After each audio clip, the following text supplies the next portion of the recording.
리버사이드에서 발생한 산불이 2,500여 에이크를 전소시키며 확산되고 있습니다. 2,000여 채의 건물이 산불 위협을 받고 있습니다. 리버사이드 산불로 약 4천여 명의 주민들에게는 강제 대피령이 내려졌습니다. 소방당국은 화재 진화에 어려움을 겪고 있는 가운데 소방관 1명이 부상했고 진화율은 10%입니다. 캘리포니아 주정부가 저소득층 주민들을 위한 수도요금 지원 프로그램을 연장했습니다. 해당 저소득층은 미납 수도요금을 지원받을 수 있습니다. 모기지 이자 월급 등으로 지난 9월에 남가주 주택가격과 매매 건수가 전달 대비 모두 하락했습니다. 다운타운 아파트에서 손발이 묶이고 살해된 채 냉장고 안에서 발견된 여성 모델과 관련해 경찰은 용의자를 특정하고 추적 중으로 알려졌습니다. 제21기 LA 평통이 출범한 가운데 LA 총영사관에서 첫 번째 운영위원회가 열려 미주 지역 운영과 활동 방향을 논의했습니다. 연방준비제도 기준금리 결정회의 때 이변이 없는 한 금리를 현 수준으로 유지할 것으로 예상됩니다. 투자자들은 제롬 파월 연준 의장이 내놓을 메시지에 집중하고 있습니다. 심각한 경영난을 갖고 있는 사무실 공유업체인 위워크가 재택근무의 확산으로 다음 주 초에 파산 신청을 할 계획입니다. 미국의 연구팀이 사상 두 번째로 유전자를 조작한 돼지 심장을 살아있는 환자에게 이식하는 실험을 했지만 이 환자 역시 2달이 채 되지 않아 사망했습니다. 뉴욕의 한 아파트에서 오랫동안 갈등을 빚어온 층간소음 문제로 이웃 간 마찰이 총격 사건으로까지 발생했습니다.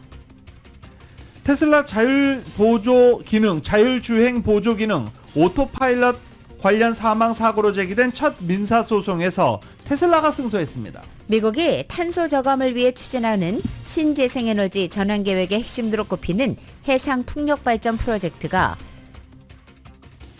수익성과 소비자 경제성 문제 해결이라는 난제로 위기를 맞고 있습니다. 이스라엘과 팔레스타인 무장정파 하마스의 전쟁 후 유대인 증오 범죄가 늘어난 가운데 유대인 살해 협박글을 인터넷에 올렸던 코넬 대학교 학생이 검거됐습니다. 그런가 하며 하마스에 납치된 이스라엘인의 사진을 담은 실종 포스터가 미국에서 유대인 혐오 논쟁을 확산시키고 있습니다. 미국 사회가 불안해하고 있습니다. 바이든 대통령은 우크라이나를 제외하고 이스라엘만 지원하는 하원 공화당의 예산안이 통과할 경우 거부권을 행사할 예정으로 알려졌습니다. 이스라엘은 가자지구 최대 도시 가자시티 외곽에 지상고를 투입해서 하마스 포위 전략을 펴는 동시에 지하 터널을 포함한 하마스 거점을 차례로 장악해가고 있습니다. 윤석열 대통령이 재정을 늘리면 고물가로 서민들이 죽는다며 긴축 재정 필요성을 거듭 강조했습니다. 윤석열 대통령의 내년도 정부 예산안 시정연설 이후 국회가 관련 공청회를 시작으로 본격적인 예산 심사에 돌입했습니다.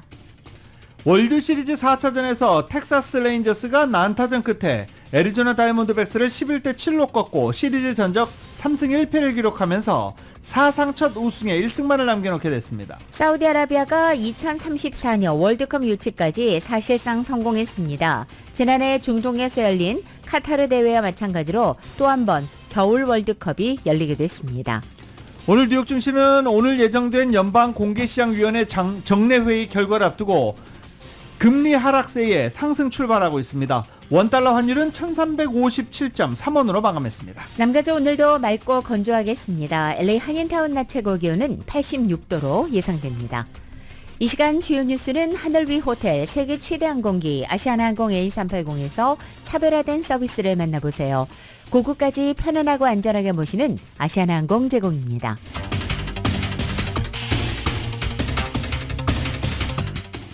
여러분 안녕하십니까? 김윤정입니다. 안녕하십니까? 유지승입니다. 2023년 11월 1일 수요일 라디오솔 모닝뉴스 2부입니다. 오늘 리버사이드에서 발생한 산불 때문에 대기질주의보도 발령된 상태입니다. 잠시 KTLA 연결해 보겠습니다. Able to quickly knock it down. At least 2,200 acres have burned so far.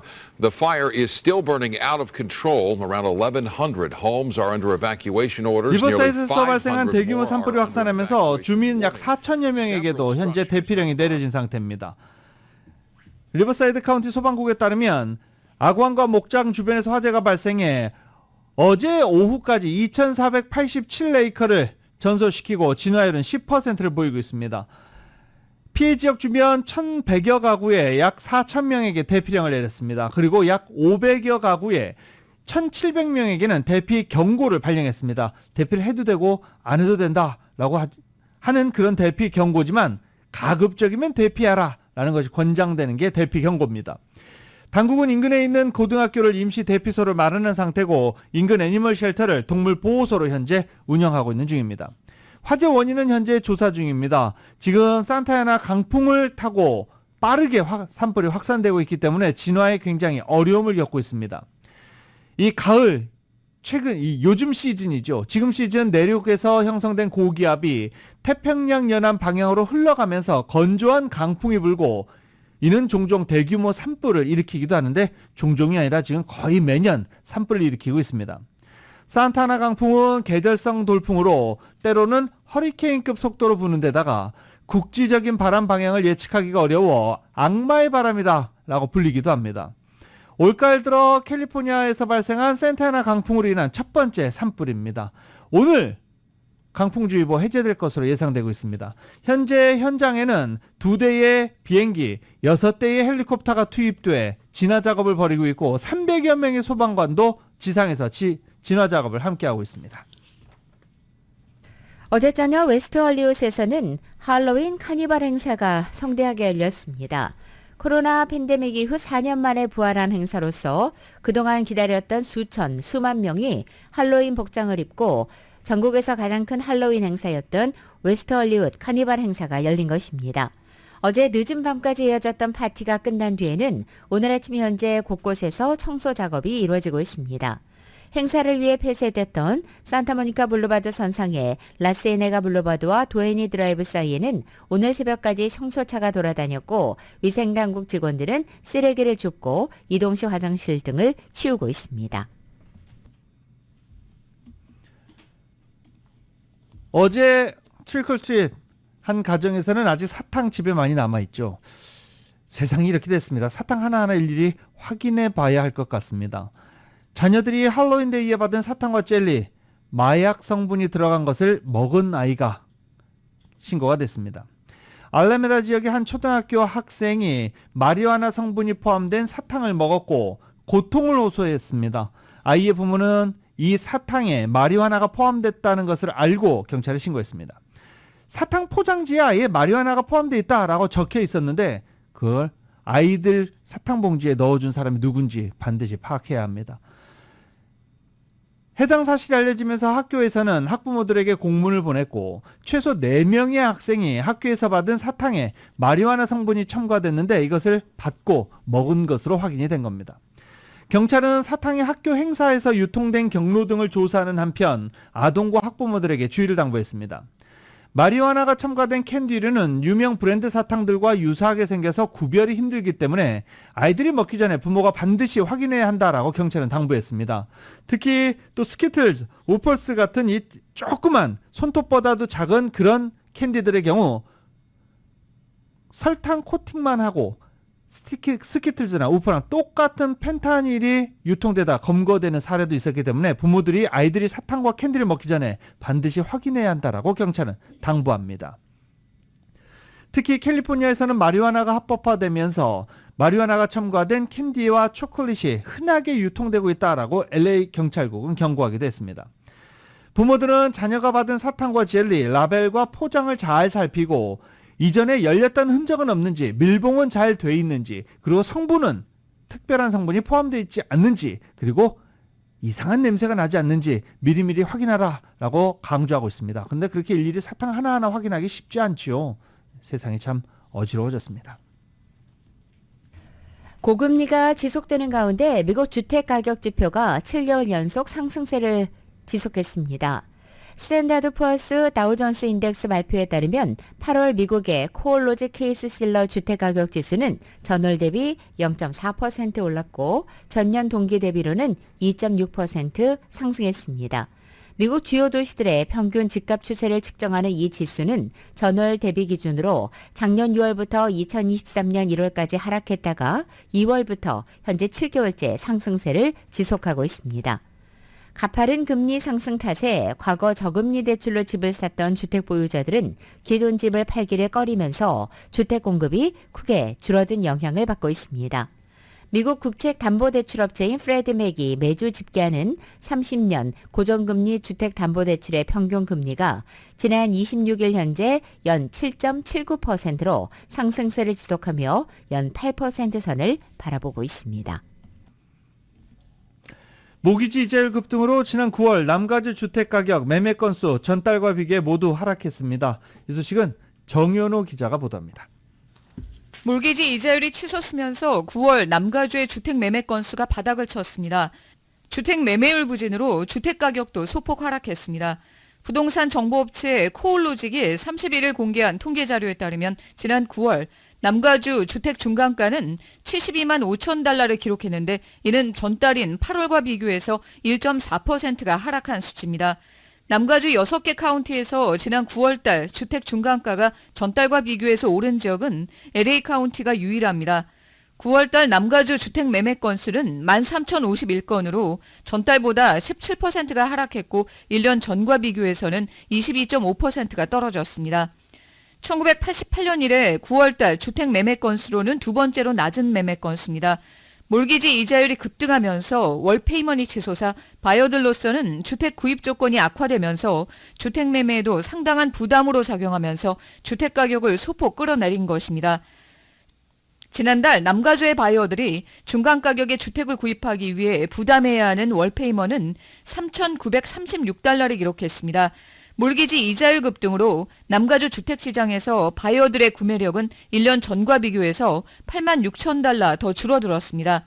하지만 업계에서는 주택가격이 급락하는 일은 없을 것으로 보고 있습니다. 지난 9월 LA 카운티의 주택 중간가는 83만 7천 달러, 오렌지 카운티의 주택 중간가는 100만 5천 달러, 리버사이드 카운티는 54만 7,500달러, 샌 버나디노 카운티는 48만 달러, 샌디에고 카운티는 83만 달러, 벤투라 카운티는 81만 달러를 각각 기록했습니다. 라디오 서울뉴스 정현호입니다. 10월 들어 미국 고용 증가폭이 전월 대비 다소 증가했다는 민간 정보업체의 조사 결과가 나왔습니다. 오늘 아침 고용정보업체인 오토매틱 데이터 프로세싱 ADP에 따르면 미국의 10월 민간 기업 고용은 전월 대비 11만 3천 개 증가했습니다. 전월 8만 9천 개에 대비해서는 증가폭이 늘었지만 월스트리트저널이 집계한 예상치 13만 개에는 미치지 못했습니다. 서비스업에서 10만 7천 개가 증가해 10월 증가폭의 대부분을 차지했고 세부 업종 중에서는 교육과 건강 서비스가 4만 5천 개 늘어서 증가폭이 가장 컸습니다. 한편 그동안 고용 증가를 주도했던 여가와 접객업은 1만 7천 개 늘어서 증가폭이 둔화됐습니다. 미국 장기물 국채금리가 고공행진 중인 가운데 오늘 국채 발행 계획에 대한 시장 관심이 고조되고 있습니다. 연준의 기준금리 결정보다 앞서서 발표될 이 국채 경매 규모, 종류 등을 담은 분기별 차원 계획이 발표될 예정이기 때문입니다. 재무부는 4분기에 지난 7월 말 전망치 8,520억 달러보다 적은 7,760억 달러를 차입할 계획이라고 밝힌 상태입니다. 내년 1분기에는 8,160억 달러 규모를 발행할 계획입니다. 재무부의 국채 발행 계획 발표는 정기적으로 이루어집니다. 하지만 최근 미국의 장기물 국채금리 상승과 재정적자 확대 등에 따라서 이 국채 발행 계획 발표 중요성이 부각된 상태입니다. 미국의 상업용 부동산으로 흘러가는 돈줄이 마르면서 채무 불이행, 디폴트 증가 우려가 커지고 신규 착공에도 크게 악영향을 끼치고 있습니다. 데이터 제공업체 트랩이 연준 통계를 분석한 결과 은행과 보험사 등의 전체 상업용 부동산 대출 규모는 올해 2분기 들어 직전 분기와 비교할 때 0.98% 증가에 그쳤습니다. 2014년 1분기 0.74%를 기록한 이후 가장 낮은 상승폭인 것입니다. 가장 큰 피해자는 만기가 돌아오는 대출을 더 높은 금리로 받아야 하는 오피스 빌딩 소유주들입니다. 몇 년간 투자자들이 선호해온 아파트 빌딩과 물류 창고 같은 다른 대출자들도 영향권에서 벗어나지 못하고 있습니다. 금융기관들이 상업용 부동산 대출 축소에 나선 것은 연준이 기준금리 인상 행진을 시작한 지난해 상반기부터입니다. 지난 3월 실리콘밸리 은행 같은 중소은행들이 자금 이동과 상업용 부동산 대출 부실 등에 따라서 줄 파산하고 지난 8월 초부터는 미 국채금리가 급등하자 대출을 더 꺼리고 있는 실정입니다. 지역은행들이 늘어나는 부실채권에 몸살을 앓고 있어 디폴트 증가가 우려되는 상황이며 고금리의 투자자들도 대출을 일으켜 부동산을 사거나 개발하는 데 거의 관심을 두지 않고 있습니다. 특히 건설자금 대출 부문의 타격은 심각한 것으로 알려졌습니다. 많은 상업용 부동산 프로젝트가 연기되거나 다른 용도로 전환되고 있습니다. 라디오솔 모닝뉴스 함께하고 계십니다.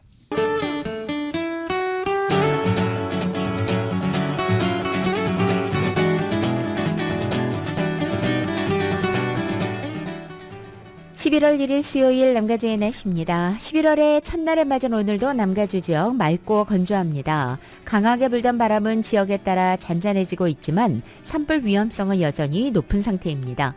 쾌청한 가을 하늘과 함께 남가주 지역의 낮 최고 기온은 예년 기온보다 현재 10도 이상 높은 상태로 한낮에는 더위가 느껴집니다. 반면에 밤 기온은 예년 기온을 밑돌아서 낮과 밤의 일교차는 그만큼 크게 벌어져 있습니다. 환절기 건강관리에 특별히 유의하시기 바랍니다. 남가주의 같은 쾌청한 날씨는 금요일까지 계속됩니다. 그리고 낮 기온은 내일부터는 2도가량씩 내려앉기 시작하지만 이번 주 주말까지는 평년 기온을 웃도는 포근한 가을 날씨가 이어지겠습니다. LA 한인타운 오늘 낮 최고 기온 86도, 밤 최저 기온은 52도, 오렌지 카운티 지역은 87도, 52도, 밸리와 일랜드 엠파이어 지역 89도, 52도, 해안 지역은 80도, 55도 예상됩니다. 한국은 오늘 부분적으로 구름 지나겠고 서울의 오늘 아침 최저 기온이 62도, 낮 최고 기온은 77도로 예상됩니다.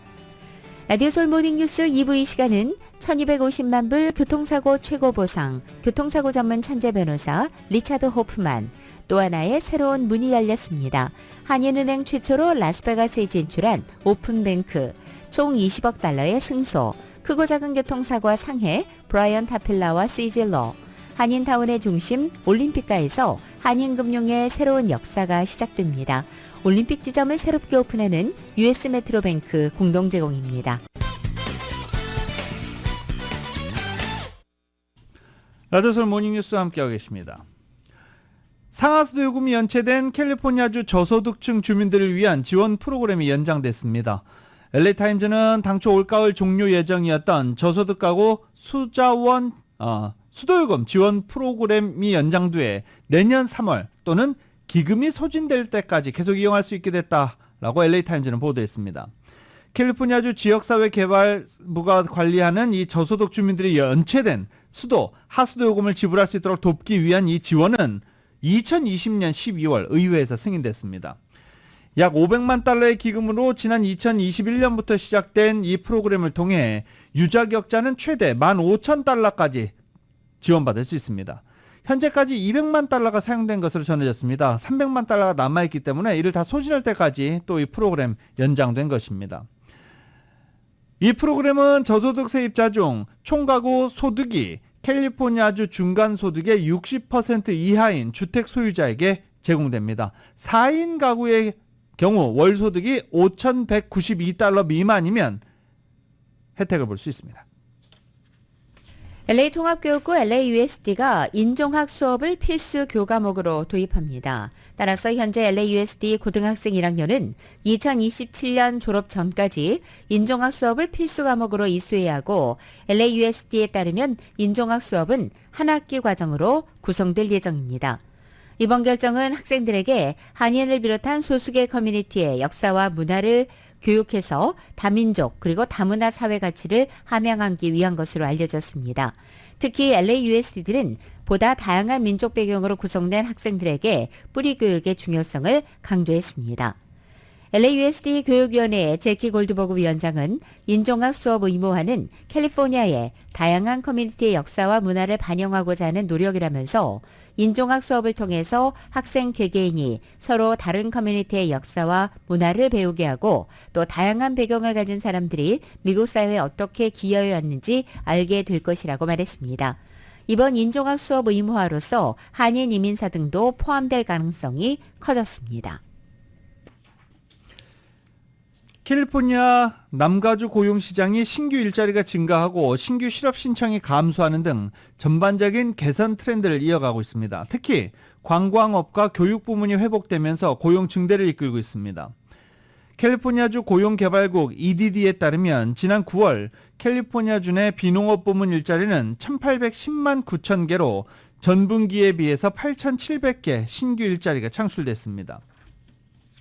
EDD는 2020년 4월부터 경제 회복세가 시작된 이후 캘리포니아에서 319만 개 일자리가 늘었고 매월 평균 7만여 개에 달하는 것이라고 밝혔습니다. IT 기업들의 해고가 늘었지만 타업종 채용이 이를 만회한 것으로 분석했습니다. EDD는 또 지난 9월 11개 주요 업종 중 5개 업종에서 일자리가 전달 대비 늘었다고 밝혔습니다. 일자리가 증가한 5개 업종 중 교육과 보건 부문에서 전달 대비 가장 많은 18,000여 개의 일자리가 늘었습니다. LA 카운티와 오렌지 카운티의 실업률은 전반적으로 낮은 수준을 유지하고 있습니다. 민주평통 미주지역회의가 어제 타운에서 제21기 평통 출범식을 개최했습니다. 이은 기자가 전해드립니다. 30일 LA 총영사관에서는 제21기 민주평통의 1차 미주지역 운영회가 개최돼 21기 미주지역 민주평통의 활동 방향과 추진 예정인 사업들에 대해 논의하는 시간을 가졌습니다. 이 자리에는 강일한 민주평통 미주 부의장을 비롯해 LA, OC 샌디에고, 샌프란시스코, 뉴욕, 워싱턴, 필라델피아, 보스턴, 휴스턴, 댈러스, 애틀란타, 마이애미, 하와이, 덴버, 시애틀, 시카고, 그리고 중미 카리브 지역 민주평통 회장들이 함께 자리했습니다. 한국에서 LA를 방문한 석동현 민주평통 사무처장이 이날 LA 총영사관에서 열린 운영위에 참석해 21기 민주평통 운영 방향을 제시했습니다. 지난 20기 민주평통에서 발생했던 불협화음을 줄이고 서로 한마음 한뜻으로 현재 대한민국 정부가 추구하는 통일관에 힘을 실을 수 있는 활동들을 논의하기 위해 이번 운영회를 개최하게 되었다고 설명했습니다. 석동현 민주평통 사무처장입니다. 미주 지역의 20개 협의회장님들과 함께 앞으로 제21기 평통에서 또 그리고 각 지역별로 어떠한 서로 협조 체제로서 시너지 효과를 낼 수 있고 우리 협의회장님들하고 머리를 맞대고 얘기를 해보려고 합니다. 미주 각 지역의 민주평통 지회가 한반도 평화와 통일에 관한 메시지를 미주 지역 한인들에게 널리 전하는 것이 앞으로 민주평통의 역할이라고 강조했습니다. 미주 지역 각 지역별로 홍보하고 또 지지와 협력을 얻어내는 데 있어서도 민간 가교 역할을 해야 될 것이다. 저희들은 그렇게 생각을 하고 위원님들께 호소를 하려고 합니다. 강일한 미주 부의장은 이날 운영위에서 앞으로의 활동 방향들을 설명하며 한인단체로서 차세대 한인인재 발굴과 차세대 평통위원들을 영입하는 것을 중점에 둘 예정이라고 설명했습니다. 특히 이번 21기 민주평통은 윤석열 정부 기조의 통일관에 관해 설명해주는 민간대사의 역할을 수행하는 것이 이번 민주평통의 역할이라고 강조했습니다. 저희들이 이제 원로분들한테 저도 많이 이제 또 자문을 구하고 또한 젊은 이렇게 회장님들이나 그런 분들을 많이 영입을 하고 앞으로 그런 분들이 회원들을 많이 영입하고 회장님들도 젊은 분들이 많이 나와야 됩니다. 31일 저녁 타운 내 옥스포드 팔레스 호텔에서 석 사무처장이 참석한 가운데 21기 LA 평통 출범식이 열렸습니다. 라디오설 뉴스 이은입니다. 센터 메디컬 그룹이 추수감사절을 맞아 내일, 오늘이죠. 오늘부터 부에나파크 공터 주차장에서 무료 조끼를 배포합니다. 오늘 오전 10시 9027 비아비스타 드라이브에 위치한 주차장에서 65세 이상 시니어들을 대상으로 선착순 300명에게 플리즈 조끼와 선물을 담은 구디백을 나눠주는 행사를 한다고 합니다. 센터 메디컬 그룹 관계자는 많은 어르신들이 오늘 오셔서 플리즈 조끼를 받아 따뜻한 겨울을 보내길 바란다라고 밝혔습니다. 선착순 300명 부에나파크 공터인데요. 9027 비아비스타 드라이브에서 잠시 뒤 10시부터 선착순 300명에게 무료 조끼를 나눠준다고 합니다.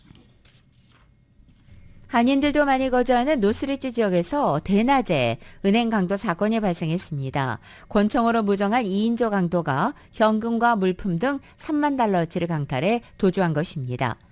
LAPD에 따르면 어제 오후 2시 30분경 노스리지 지역의 코르빈 에비뉴에 위치한 웰스파고 뱅크에 총이 발사됐다는 신고를 받고 출동했고 2명의 강도는 체포하지 못했다고 발표했습니다.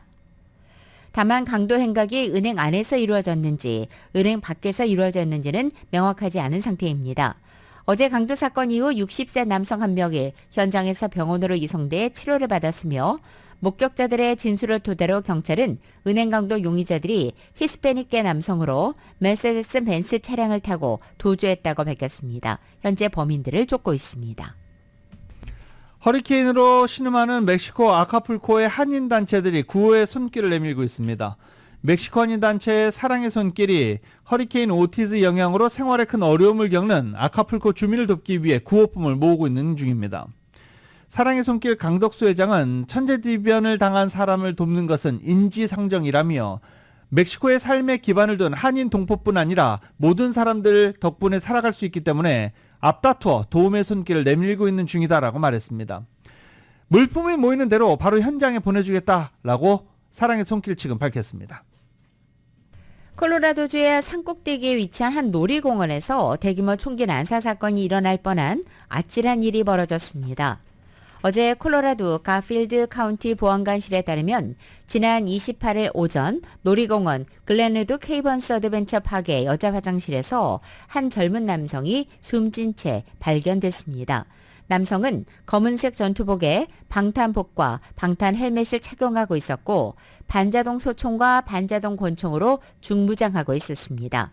그리고 두 무기가 모두 장전된 상태였습니다. 또 이 남성 주변과 남성이 타고 온 차 안에서는 여러 개의 사제 폭발 장치 역시 발견됐습니다. 경찰은 발견된 무기와 탄약, 폭발 장치의 양을 고려할 때 용의자가 이 커뮤니티의 긴급 대응 요원들에게 엄청난 규모의 공격을 실행할 수 있다는 점을 인식하는 것이 중요하다고 말했습니다.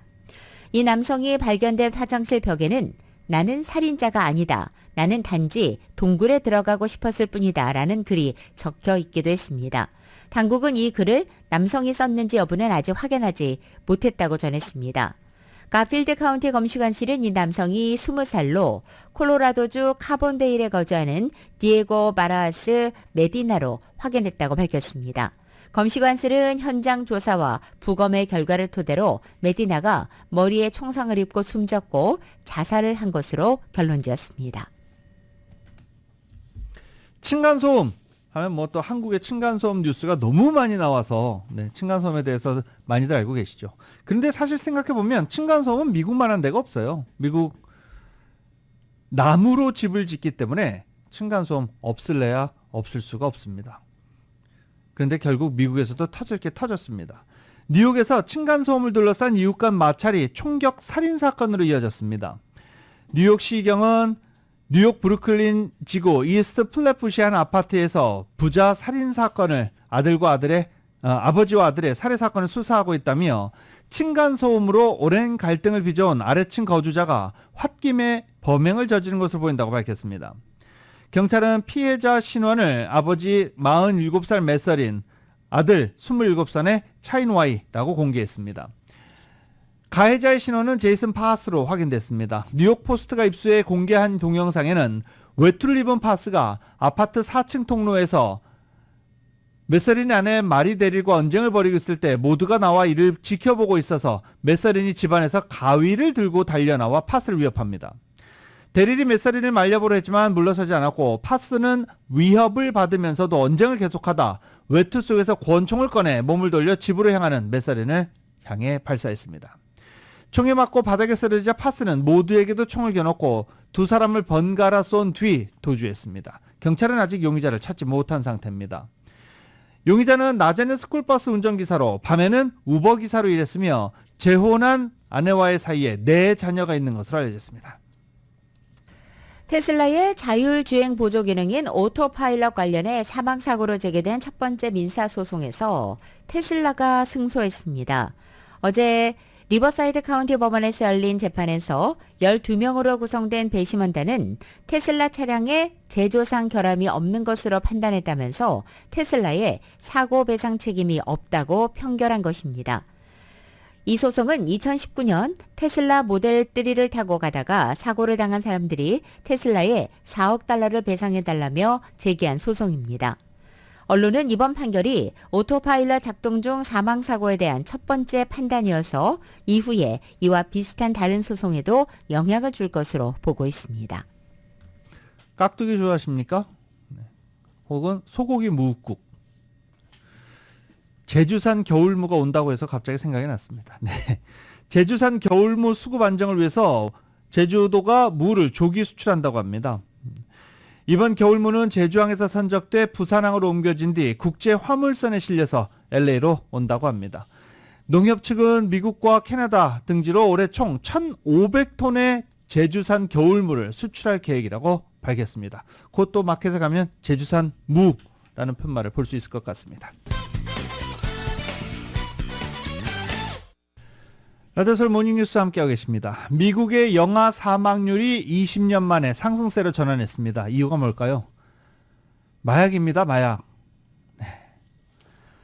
월스트리트저널이 오늘 공개한 질병통제예방센터를 인용해 미국 영아 1000명당 5.6명이 사망하고 있다라고 보도했습니다.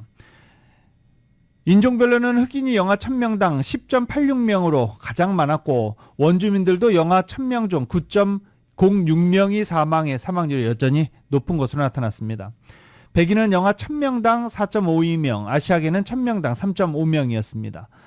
아시아계를 제외하고 나머지 인종들 모두 지난해 영아 사망률이 증가했습니다. 전문가들은 꾸준히 하락했던 영아 사망률이 상승한 것은 공중보건 위기가 반영됐다라고 지적합니다. 사회가 구성원들을 얼마나 잘 보호하느냐의 관점에서 보면 미국은 굉장히 뒤떨어져 있다라고 토론토 대학교 시디키 교수는 지적했습니다. 의료기술과 함께 자원이 풍부한 미국 같은 나라에서 영아가 사망한다는 것 지극히 드물어야 정상이다. 하지만 그렇지 않다라고 말했습니다. 영아 사망의 주요 원인으로는 출산 과정에서의 감염으로 인한 신생아 폐혈증이 지목되고 있습니다. 또 임산부의 건강 상태, 영아의 건강에 중대한 영향을 미친다는 설명입니다. 코로나 바이러스 사태로 영아 사망률이 영향을 미쳤다라고 해석할 수도 있지만 오피오이드 남용이 사회 전반으로 퍼진 것이 임산부의 건강에 부정적인 요소로 작용했다라는 것이 전문가들의 지적입니다. 오피오이드, 마약입니다. 마약. 뉴욕타임즈가 최근 전미 자동차 노조 UAW가 미국 자동차 3사를 상대로 거둔 파업 승리는 자동차 업계를 넘어서 모든 산업 분야의 파급 효과를 발휘할 수 있다고 어제 보도했습니다. 이번 UAW 파업은 이미 다른 사업장에도 현재 영향을 미치고 있는 실정입니다.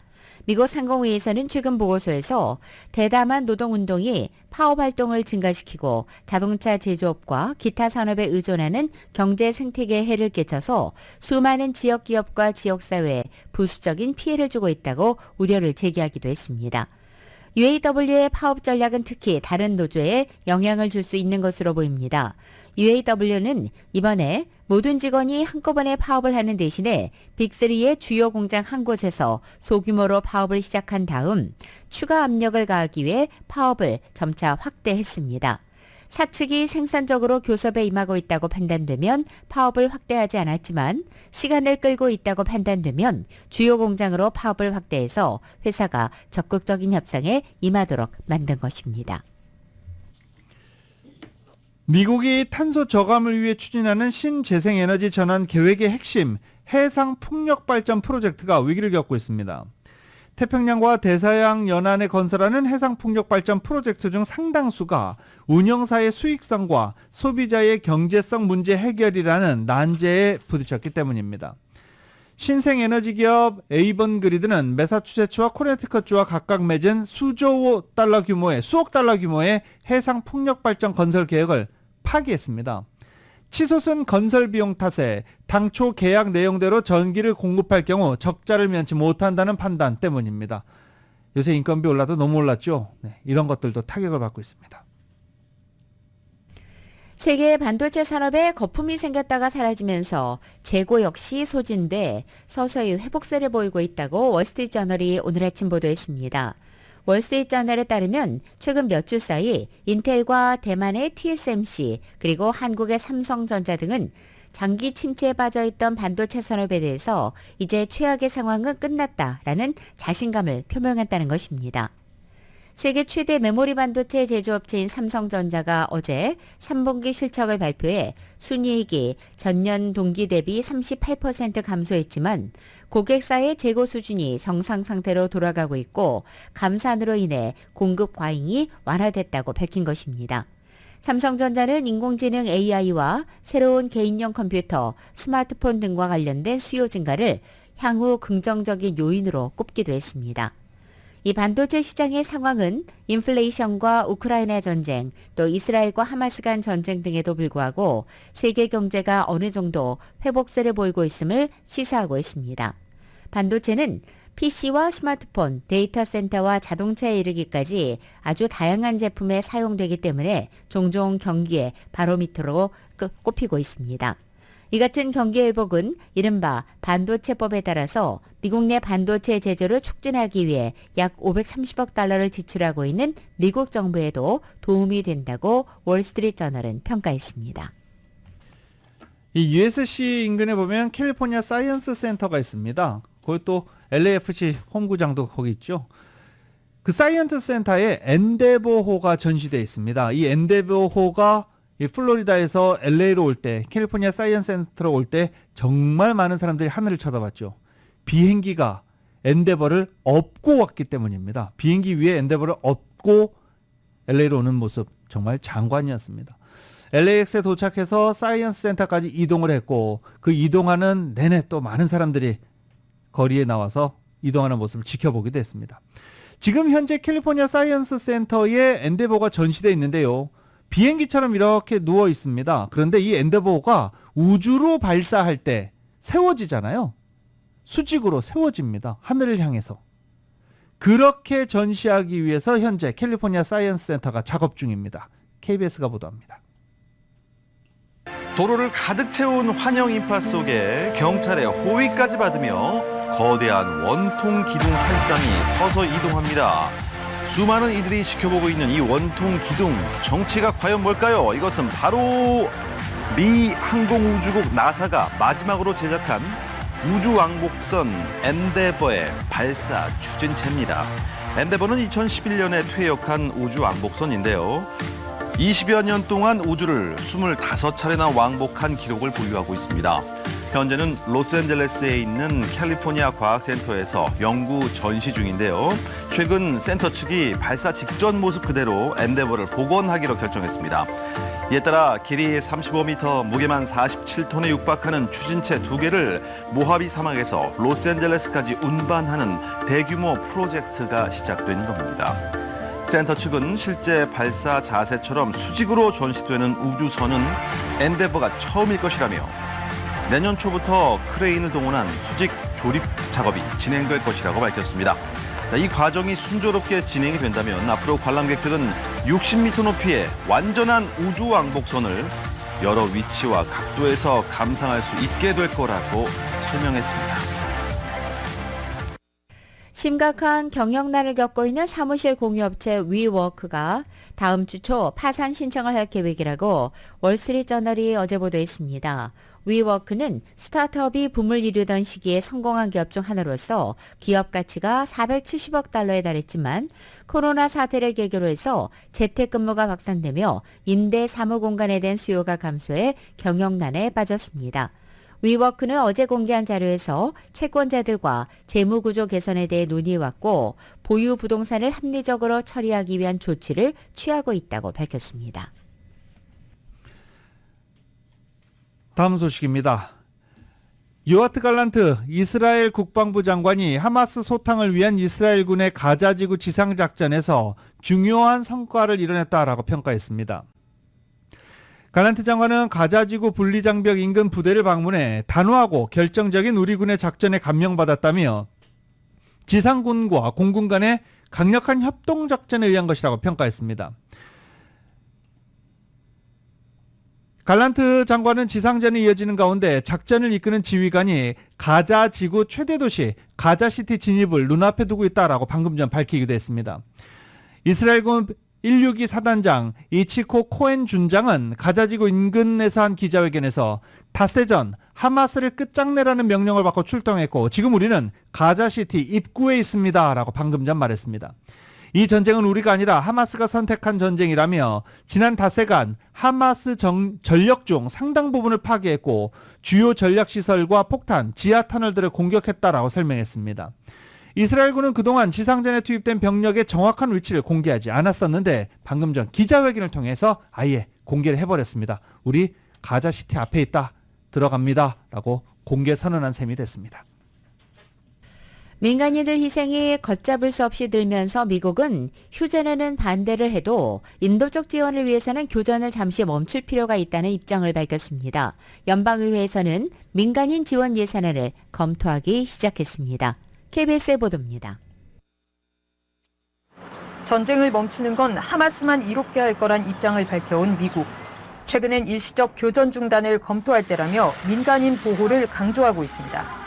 A humanitarian pause every now and then would be valuable for us if in fact there is a serious effort to get hostages out, because you'd need some kind of pause of the fighting to be able to do that safely.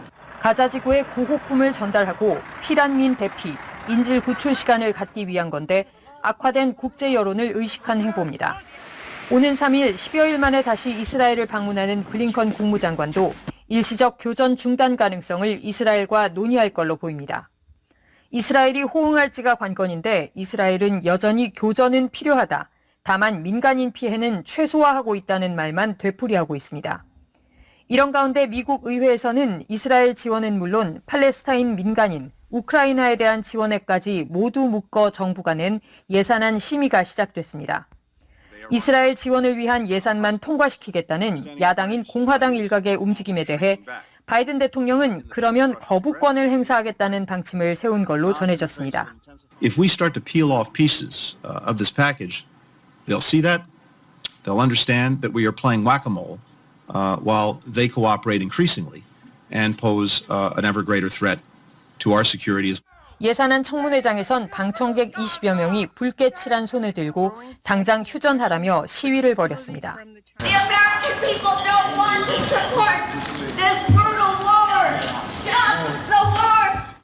아랍계 미국인들 사이에서는 바이든 대통령 지지율이 40%포인트 넘게 급락했다는 여론조사 결과도 나오고 있습니다. 워싱턴에서 KBS 뉴스 이정민입니다.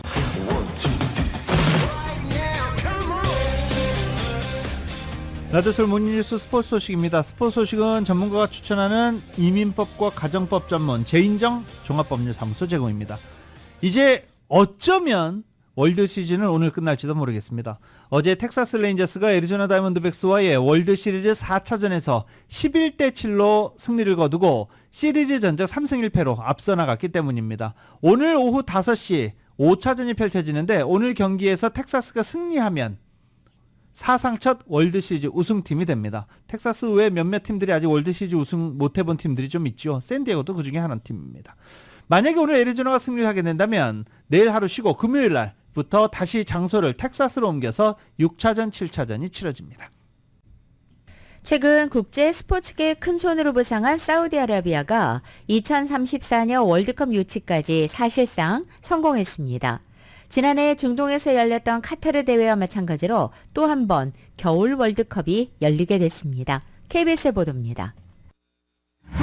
국제축구연맹 피파 인판티노 회장은 소셜미디어를 통해 2034년 월드컵이 사우디에서 열릴 예정이라고 밝혔습니다. 2026년 북중미 월드컵, 유럽과 아프리카, 남미 대륙에서 분산 개최하는 2030년 월드컵에 이어 2034년에는 사우디가 개최권을 확보하게 됐습니다.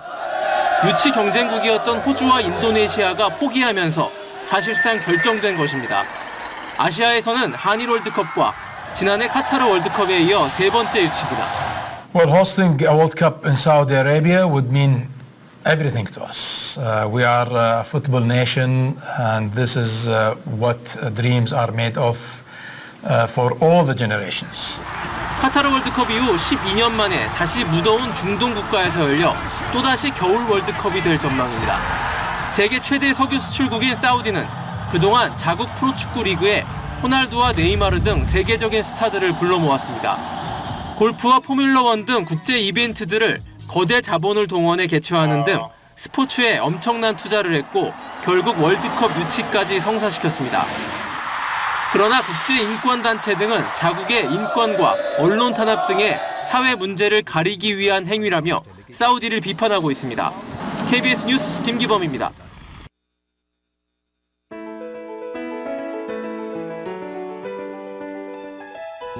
오늘 11월 1일 수요일입니다. 11월 1일 이제 2023년도 2달밖에 남지 않았네요. 다 즐거운 11월 1일 첫날 시작하시기 바랍니다. 2023년 11월 1일 수요일에 전해드린 라디오솔 모닝뉴스 여기서 마치겠습니다. 지금까지 진행의 유지승, 김윤정이었습니다. 모닝뉴스 2부 이 시간은 1250만 불 교통사고 최고 보상, 교통사고 전문 천재 변호사 리차드 호프만, 또 하나의 새로운 문이 열렸습니다. 한인은행 최초로 라스베가스에 진출한 오픈뱅크, 총 20억 달러의 승소, 크고 작은 교통사고와 상해, 브라이언 타필라와 시즐러, 한인타운의 중심 올림픽가에서 한인금융의 새로운 역사가 시작됩니다. 올림픽 지점을 새롭게 오픈하는 US 메트로뱅크 공동 제공이었습니다. 잠시 후 9시에는 강혜신의 오늘의 미국이 방송됩니다. 함께해 주신 여러분 고맙습니다.